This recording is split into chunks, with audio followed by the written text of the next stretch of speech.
We're live. We don't know how live we are. We're live.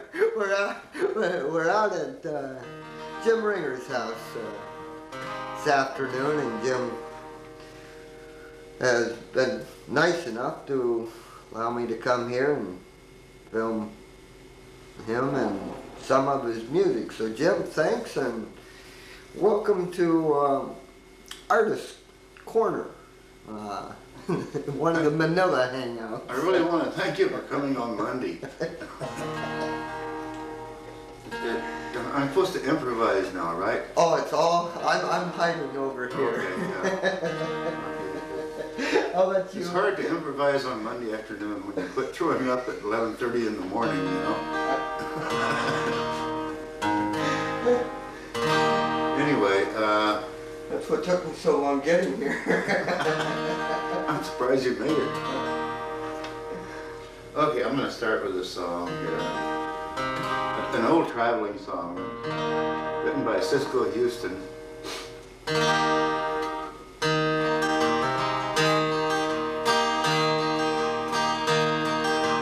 Come gather all around me, listen to my tale of woe. I got some good advice to give you, lots of things you ought to know. And take a tip from one who's traveled and never started roaming around. Cause once you get the roving fever, you're never gonna settle down, boys. You're never gonna settle down. I met a little gal in Frisco, I asked her to be my wife. I told her I was tired of roaming, I wanna settle down for life. Oh, but then I heard a whistle blowing, I knew it was a red ball train. I left that gal beside the railroad, never saw my girl again, boys. I never saw my girl again. I never saw my girl again, boys. Never saw my girl again. I left that girl beside the railroad, never saw my girl again.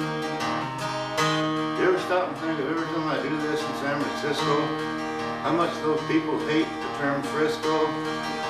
It's like an insult to them. I love doing it there. It just really kicks them off good, boy. I traveled all over this country. Well, I've been everywhere. Been on every branch line railroad, never paid a nickel's fare. I've been from Maine to California, from Canada to Mexico.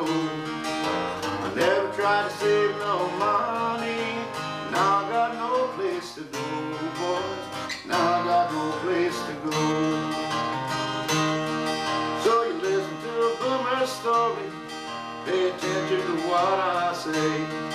I hear another train a-coming, I guess I'll be on my way. Oh, well, if you want to do me a favor, when I lay me down to die, you can dig my grave beside the railroad, where I can hear the train go by, boys. I can hear the train go by. I can hear the train go by, boys. I can hear the train go. You dig my grave beside the railroad, where I can hear the train go by.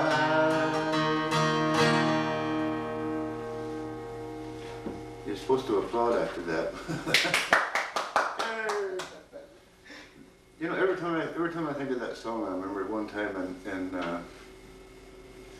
it was in 60, no, it was in 74, I think.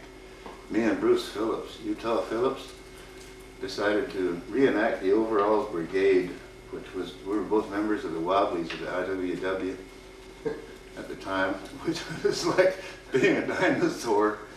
But anyhow, 100 years before that, whatever year it was, 74 or 75, the Socialist Party had tried to take over the IWW, and they had their convention in Chicago. And there was like hundreds and hundreds of people that got together in Portland, Oregon, and they picked up more in Spokane and across the west as they went. and like mine workers and lumbermen and so forth. And they reached Chicago with enough of a delegation to change the vote and run the socialists out of the Wobblies. And so me and Phillips and two other guys decided to reenact this and ride freight trains from Portland all the way to Chicago to reenact it, to redo the thing. And it was great, because the first thing we did is we got down to the railroad tracks, and we found that the freight that we wanted was 2 miles away, and we had to catch it before it left, and it was leaving in minutes. So we had to have a cab take us down to the freight train. we caught the cab to the train and got on the train just in time, and it made it up to Hooper, Idaho, and stopped there. And it sat there for 2 days with us trying to get another train out.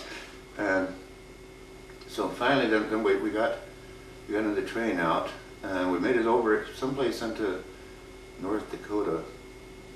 And there was 4 of us, like I said, and the train in front of us derailed and tore up the tracks for miles. And they figured it was going to be 5 or 6 days before they could get it repaired enough to get a train through. So we decided, okay, we got to hitchhike. And can you imagine somebody gonna pick up 4 people that look like me and Phillips and these other 2 Wobblies? And so we decided we had to split up. So here's me and Phillips went together, and the other 2 guys went together, and we're hitchhiking. And we were walking out of the yard, and Phillips was humming something under his breath, and all of a sudden I realized it was a beautiful sunny day, and he's singing, "Why don't you work like other men do? How can I work when the sky is so blue? Hallelujah, I'm a bum." It was great. We finally got this ride from some drunk that took us all the way into Detroit. He was heading for Detroit, and but on the way he went through some town close to Chicago. So we talked him into going on into Chicago, and so we got him into Chicago, and we were trying to talk him into spending the night. No, he wouldn't hear of it. He had to get through. So he's driving on to Detroit, and we drove all the way there, so we gave him a chance to sober up a little bit. We got out of the car and just wished him well. Adios. Porter Chaffee, when I was interviewing him yesterday, or when he was reading, talked about when he had a pink lady. You ever do that when you squeeze the alcohol out of a sterno? Oh God, yeah. Yeah, he had Elvis. You know what you do is you take the best way to do it. Really, the best way to do it, if you got time, is to take like 5 or 6 slices of bread, plain old white bread, and mix the sterno with hot water, and pour it over the bread, and then squeeze the bread through some nylon stockings, and get the juice out of that, and it comes out almost pure alcohol, and it's almost harmless. I mean, the worst thing to do is make it so you can't see well for a little while. It's an instant drunk. Oh God, is it ever? Oh, I used to do it out of socks, and we pour it into socks and squeeze it out of socks. And Porter said he used old handkerchiefs and didn't care if he blew his nose on them or not. The alcohol killed anything. Yeah, right. Alcohol's going to kill anything. That much. That's straight. Things I've never heard. He had a poem about a pink lady, but I've never heard a song about a pink lady. We were playing a gig someplace, and the guy knew that I was from Arkansas, and we were going to Arkansas to play a gig there, and he wanted to know if I'd bring him back some moonshine from Arkansas. So I said sure, because I knew plenty of people down there had moonshine. So we went down, and I couldn't find, lo and behold, I couldn't find anybody that had any moonshine.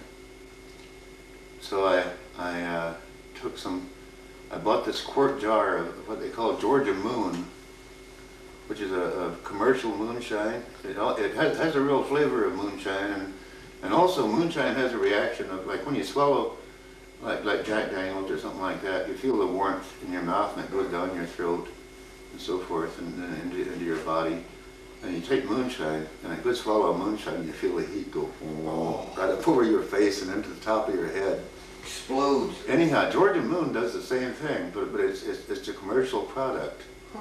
So I bought a quart of this, and I'm trying to figure out how to doctor it out and make it look right. So I went down, because I knew that this guy was real important. He would hire us again if I could bring him back some shine, you know, and it was a good paying gig. And so I bought a little jar of what's the straight alcohol? Rubbing alcohol? Not rubbing alcohol, but it's a grain alcohol, but I can't remember. But anyhow. Wood alcohol. Yeah, I bought a jar of this and poured it in there and sampled it and tasted it a little better. Didn't have quite the right taste though, so I squeezed a little sterno into it. Tasted just about right then.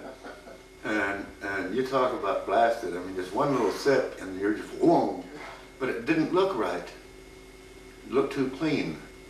So I'm sitting there looking at this jar of homemade moonshine that I made myself. And I thought, it's too clean, that's it. Everclear is what I put in. Yeah, Everclear. But anyway, it looked too clean and slick and all that. I was smoking a cigarette thinking about it. I reached over and dumped the ashes in the jar and then put the lid on it, shook it up, and it looked just right. And I took it back home to the guy, and he loved me forever. He thought he was getting the best moonshine he ever had.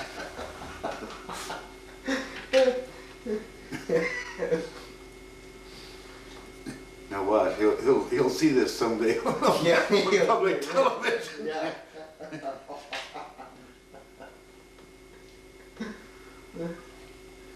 Oh, what a day. Oh, nice day. The sun came out. Hurt Isn't my it eye. something? So what a nice day. No, I have to go out and work on my car after a while. That's all I need. Go out and get all greasy and dirty on a nice sunny day. Jerry, I was over at his house briefly. He's got to crawl under somebody's house. I did that one time in LA. We got, for some reason I got this job where they wanted me to insulate the floor, the underside of the floor of this monstrous church. And so I had to stuff insulation up in there and then sheetrock underneath that. And with about this much space, you know, to lay on. And it turned out to be the 3 or 4 prettiest days of the whole year. And I'm underneath this church and all I can see is just little glimmers coming in from the outside. We're getting too old to do construction. Yeah, we sure are. That's Yeah, I tried working on my car and it fell on my damn arm. I mean, when you're young, things like that don't happen, you know. No, it's now. It's no question. No, it's just I'm too old. I either have to go on welfare or get rich with a song or something. Oh, we're definitely finding a buyer for this tape at 50,000. Oh yeah. So somebody will take it. Yeah, we'll sell the rights to it. After all, we're folk heroes. Absolutely. All we have to do is figure a way out of Manila. Actually, I like it out here. You know, when we first moved up here, everybody said, for God's sakes, don't go out around Manila or Samoa. People will rob you and they burglarize your house and all that. And they steal from your car. And somebody said every place out there is like a speed lab or something like that. I haven't smelled nobody cooking no speed. And we've been here 2 years almost and nobody's bothered our car. Nobody's tried to break in the house or anything. You know? Should I take a picture of your station wagon and show why nobody's bothered? See why nobody bothers, right? In fact, somebody wants to come out and bother a station wagon. Well, It's I there. would welcome it, yeah. Bring a tow truck. And some tires. All you need is a good pump. You've been writing your own songs for years. Oh yeah. Yeah, probably since about 77, maybe 1970 I started writing some. And then Let me think. I got sort of inspired by Bruce Phillips, so I sort of went on my Bruce Phillips kicks of writing Phillips songs for a while that sounded like him, you know.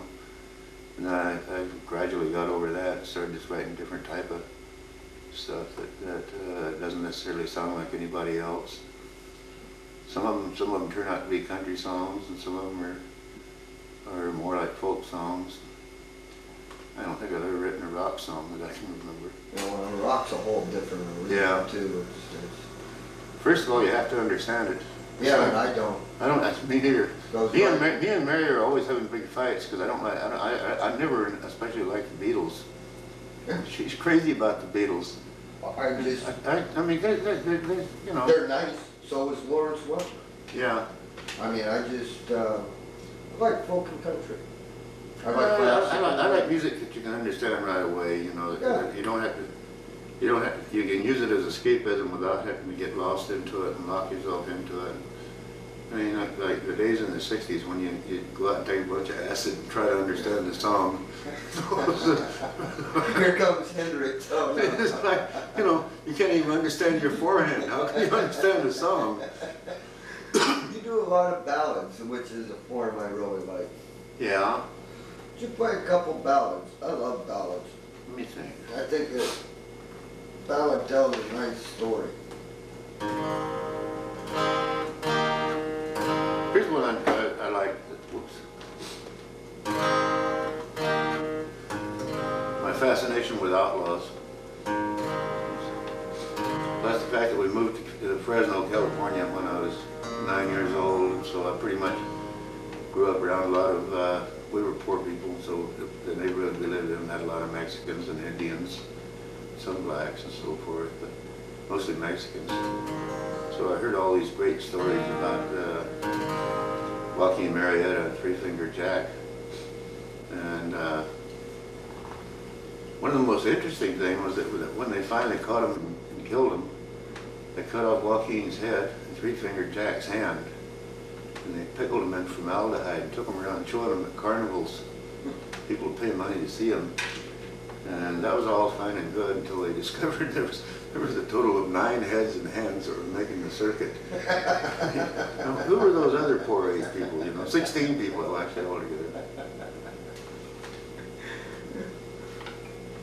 How did they disguise that hand?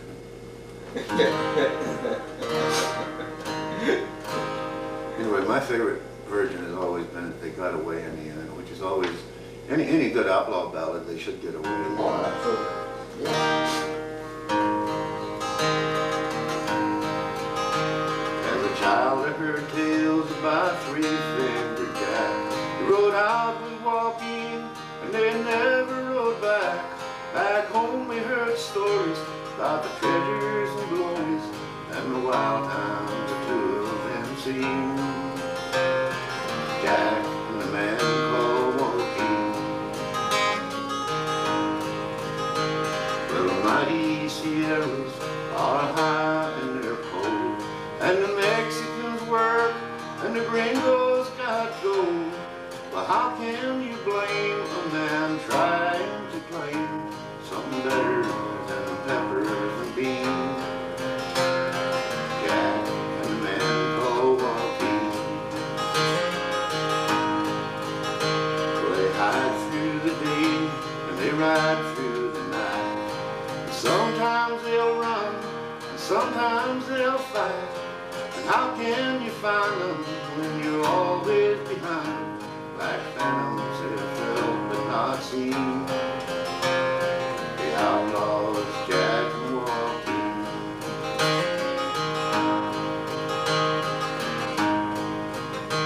Well, the mighty Sierras are quiet today. Some Mexican women light candles in gray, that the head and the hand that were shown through the land was somebody they've never seen. And not those of Jack and Joaquin. And stories are told every now and again about a ranch in Sonora that was run by 2 men. They lived there like lords, never crossing the border. living like old Spanish kings. And some claim that was Jack and Joaquin.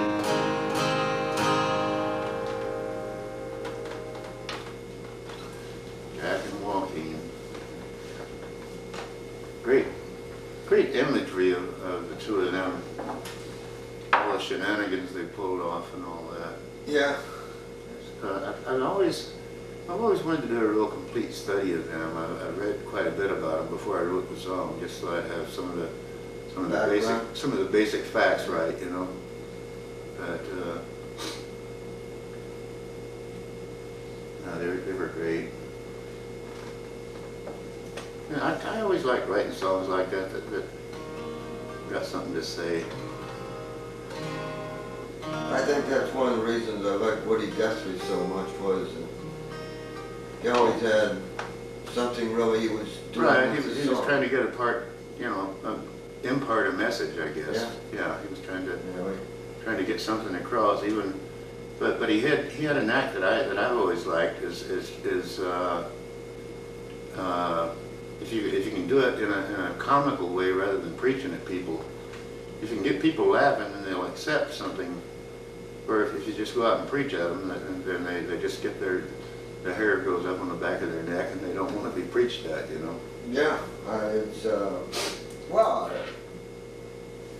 I think that's one of the nice things about art is you can use it, get something across that somebody knocking on your door with the Bible is not gonna achieve.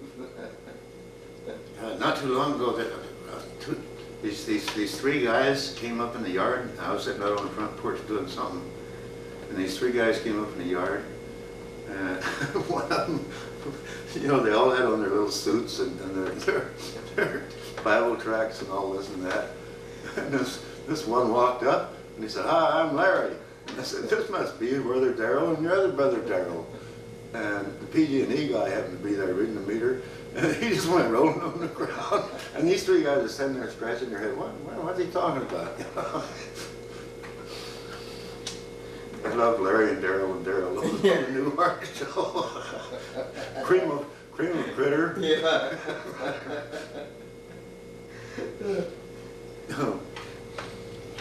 Let me think.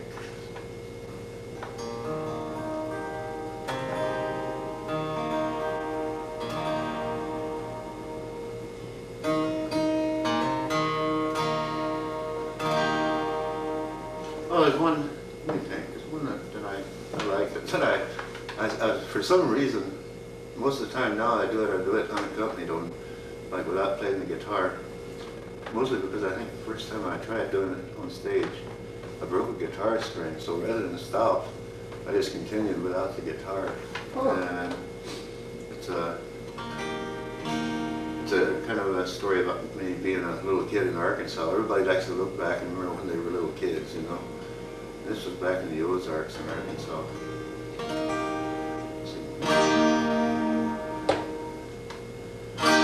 Looking back and looking east beyond those mountains yonder, years ago and miles away, a little boy used to wander, little boy used to wander. Had no clothes but overalls I got from someone older, fishing hook stuck in my cap, pole across my shoulder, pole across my shoulder. And I don't know how we got by, a little sorghum and some cotton, but the hard times and the good times, they'll never be forgotten, never be forgotten. Walking barefoot across the field, behind my daddy plowing, Grandpa hides his liquor still, 'cause Granny don't allow it, Granny don't allow it. Uncle Jess got 2 good mules, he even got Aunt Helen. I got me a squirrel gun, sister's got a feller, sister's got a feller. And I don't know how we got by, a little sorghum and some cotton, but the hard times and the good times, they'll never be forgotten, never be forgotten.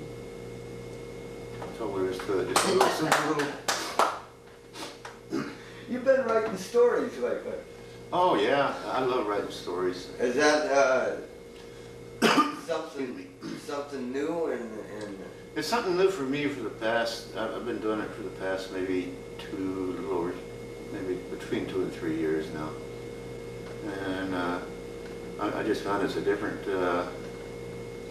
One thing is I'm an early riser as a rule. I wake up early in the morning, and so I can't come in and start flailing away on the guitar. I'll wake Mary up. So I found I'd sit down at the typewriter and start writing something, and that way she can sleep as late as she wants to, and I don't bother her. And the other thing is just that it's a whole different form, and I can see the progress in my writing. You know, as I'm sure you've read some of them, I'm sure you can see the difference in the. You know, I mean, with no formal training, it's kind of hard to. No, but you have a natural storyteller's voice that and the way you bring the characters alive in some of the stories is excellent. That's because most of them were alive, you know. Yeah. If they're not anymore. Well, just the ones you based on local scenes around Humboldt County. Yeah. The ghost, what's the fishing story? Yeah. That's all the characters around that hang out at Jambalaya. They're all. I'll be plastered with lawsuits someday, I'm sure. Yeah. I think Jambalaya is in trouble because all the artists that do eventually go there, obviously include the characters, whether it's in short story. Joy's there's no one that goes there that's not a character. I mean, and Joy's got them in her paintings. Yeah, right. Yeah. Jerry's got him in his poem. There's a Jerry and Louie have him in his poems, and they're all characters, you know. You have to, I mean, naturally you enlarge on them and you make them either better or worse than they really are. The tavern owner, Jake, you can do anything with him. In fact, he writes stories, so yeah, he's... Jake's afraid of a lawsuit himself. So he's afraid somebody will still catch up with one of his stories from 20 years ago and sue him.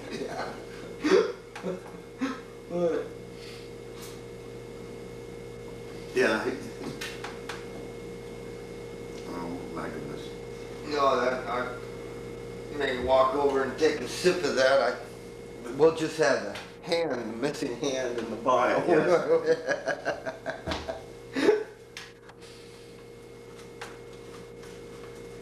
Yeah, I have to keep my. Luckily, that was all there was left from last night, so I have to keep myself in shape in order to work on my car today, so it doesn't fall on my arm again. In fact, I'm sure you'd trade an album for anybody who wants to come over and do mechanical work. Oh yeah, if somebody want to fix my car, I'll swap them.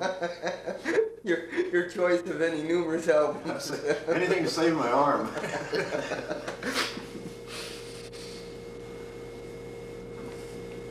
None of that, but I keep losing parts.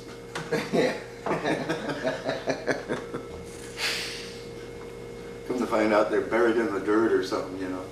You just came back from a tour. Yeah. How'd that go? It was a lot of fun. It was totally crazed. We it was only 5 gigs. We flew from here to Boston. Rented a car in Boston because we know the Avis people there, so we never have any trouble, and we always get a good deal from them and so forth. We rented a car in Boston and drove out to Northampton, Mass, which is out in western Massachusetts, and played there. And then the next night we played up in Keene, New Hampshire, and then we had the night off after that, and then we played somewhere else in New Hampshire, another gig over in New Hampshire, and we during all this, at the last gig on the tour, we were supposed to was supposed to be a thing down in West Virginia, a radio show called Mountain Stage, out of Charleston, I believe it is, And so anyway, we had planned on flying down to do that. But in the meantime, while we were back east, the price on the tickets had gone up so much that it was going to cost us more to fly down there and back to Boston than it would well, our flights was out of Philadelphia. So it was going to cost us more to fly down there from Boston, drop the car, fly down to Charleston, and then fly back to Philadelphia than what we would have made off doing the gig.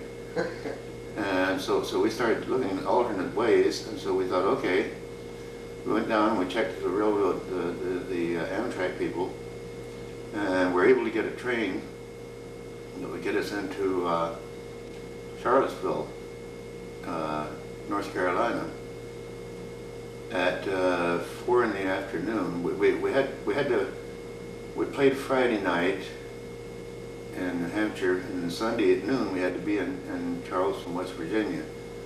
So we found a train that would get us there sometime early in the day, early in the afternoon on Saturday. So we figured, okay, we'll just take the bus from there over to Charleston. And come to find out, after we'd already bought our damn railroad tickets to go down there, the buses don't run to Charleston on Sunday. So we racked our brains for a while and finally figured out the best thing to do was to keep the rent-a-car.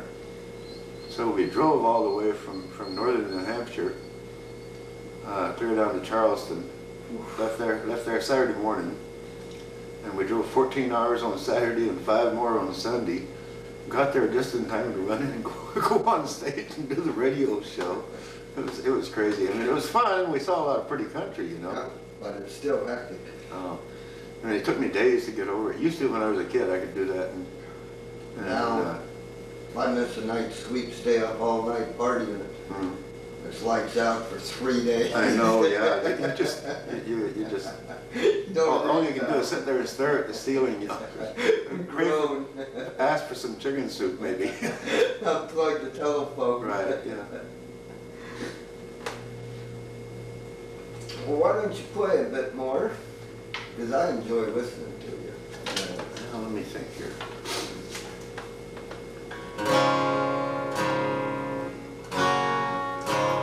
Okay, everybody should do at least one traveling musician song. I'm not sure that's what this is. It's sort of just a traveling song. I wrote this one a few years back, and I always kind of liked it. It's totally crazed, but I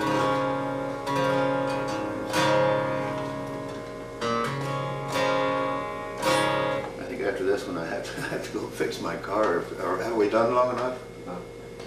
Oh, okay. Alice was warm as the morning in springtime in Tucson.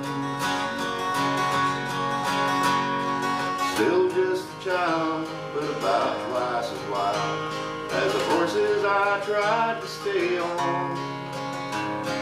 She stayed with me for 2 months or 3. It's been years, so I can't quite remember.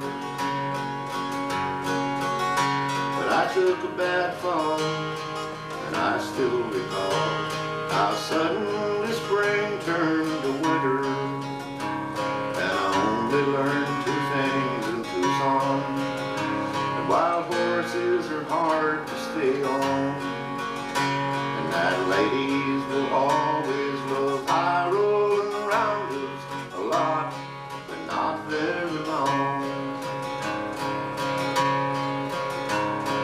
Sally was sweeter than some girls you might meet in Boston, and I think she tried awfully hard not to lie. I believe she had scruples and just lost them. Well, those lies really hurt me, but I guess it was worth it if you look at the whole thing in hindsight. But the wind sure blows down the Charles River cold when you walk in alone late at night. And I only learned 2 things in Boston: the cowboys don't really belong, and that ladies will always love high rolling rounders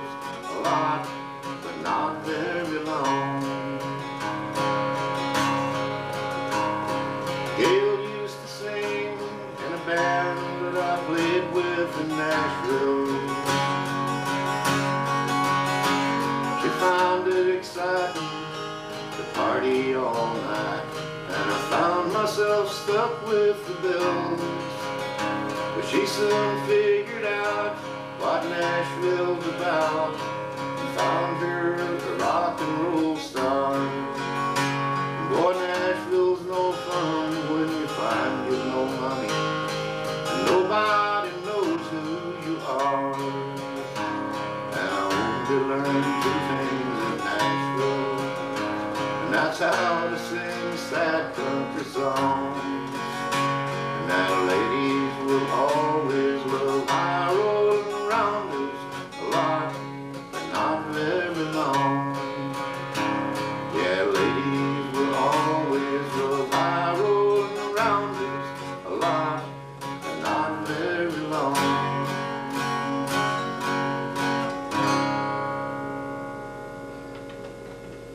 Jim, I think we have time for maybe another one or two, and then All right.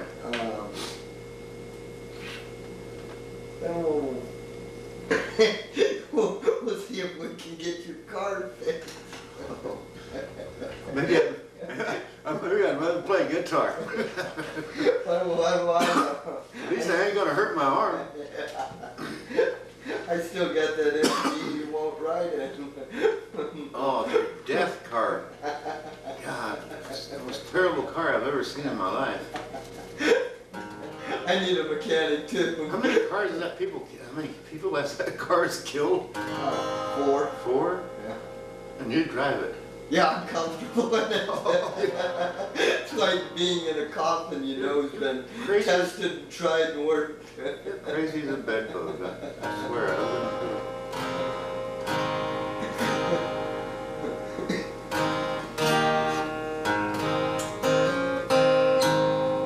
Let me think.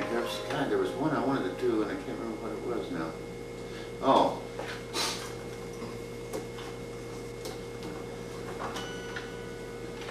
This is one that could be considered either country music or a ballad, or both. I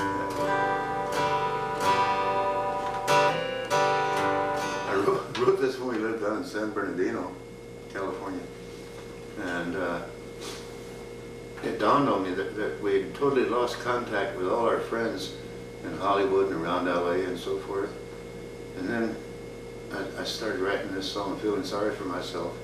And it dawned on me that it mentions nobody calls. And it dawned on me the reason nobody calls is because the damn telephone company turned our telephone off.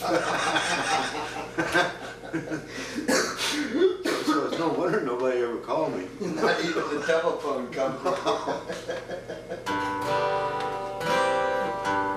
Anyway, it started off to be a song about San Bernardino, and then I somehow changed it, and it started to be about Hollywood. But I still kept sticking San Bernardino back in there.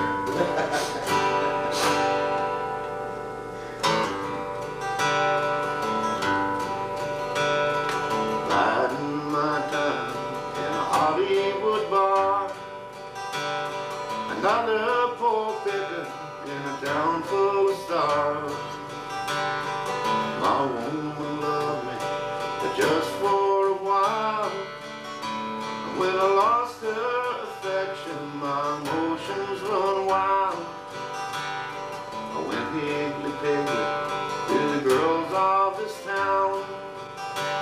No rest for the weary, they wouldn't let me slow down.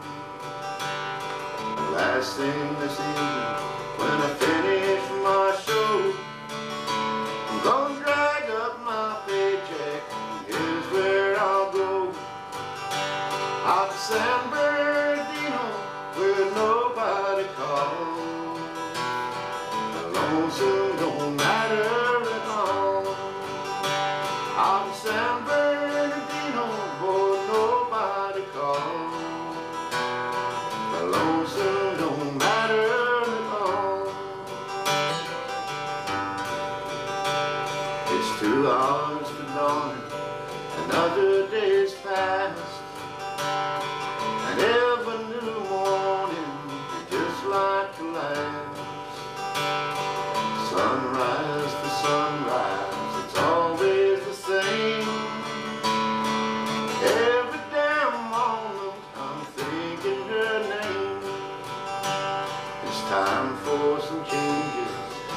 I need to be, where the misery can't find me.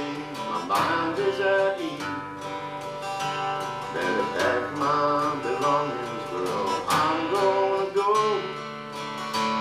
where the desert sun burns me and the dusty wind blows. I'll be San Bernardino where nobody calls. The lonesome don't matter at all. Living out in the desert where nobody calls. The lonesome don't matter at all. Oh, lonesome don't matter at all. Jim, I want to thank you for letting me interrupt the fixing of the car duties. You're gonna go make me hurt my arm now. Yeah, I'm gonna try and get mine back into the bar, see if it needs a drink. Seems to run better on high octane. If mine would make it to the bar, I'd go with you.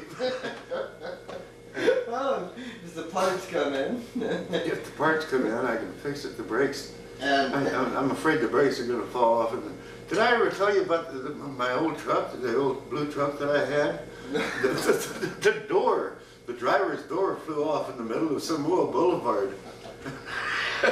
Here I am out there trying to retrieve my door, dodging the tip trucks as I go, you know. Wait, don't hit that door.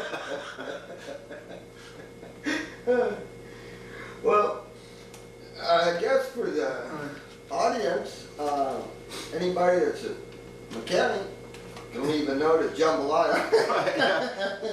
Care of broken cars. Right, yeah. Get broken cars, Carol's ringer. And by all means, Jim will get back to you. For God's sake, someone come out and tow away my station wagon. I want it out of here. I hate it. What year beast is that? It's a 76. Yeah, 76.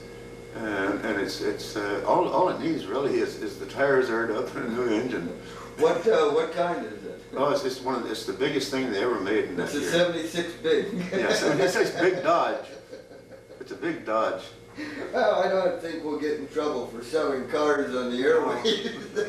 Well, we ain't gonna sell this one. We're gonna give it away. It's yours. You never need. In fact, one of the homeless, if they could get it out, they Really? could raise a family. Oh, I mean, we could drag this down to the plaza and rent it out for housing. Yeah, add it to one of the community trailers. Right, yeah, right. All we need is someone with a tow truck that can drag it down there. Yeah, it's there. Well, I want to again thank you, and I'll turn this thing off. I hope you got something worthwhile out I of think it. so, yeah. I won't know till I get home and look at it all and see, but I'm hoping that. Let's hope so. Yeah, I'm hoping that